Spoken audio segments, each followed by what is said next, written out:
Today I'm making a video talking about productivity and time management.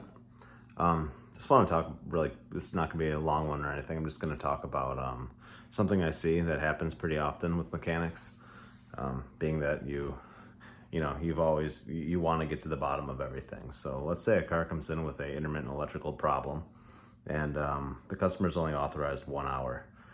Once you've spent the hour, even if you don't have answers on the car yet, you stop what you're doing, walk up to the service advisor, have the advisor call the customer, tell the customer what you've done and what needs to happen, how much additional time you need, get the time authorized before you continue. A lot of times what happens is you're so involved and you feel like you're so close to figuring this out that you just keep going and going and going, and you're because you want to figure it out.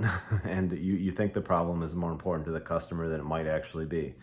And then when you're all done, you say, I got 4 hours into diagnosing this thing.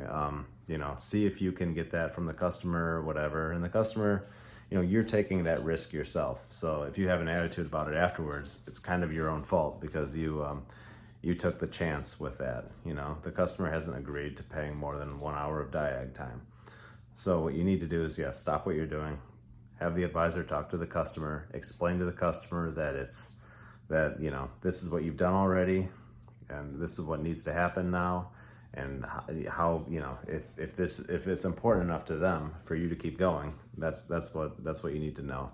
If you just ignore it and then you keep doing the thing where you get beat up and then the customer's like, oh no, it's no big deal, I'll just take the car back, and then you spend all day trying to figure something out, you're gonna start developing an attitude, and you see that a lot, and then people start getting an attitude about the flat rate system and just car repair in general. And it makes sense because that's very easy to let that happen, but you need to keep an eye on the clock and train yourself to do that.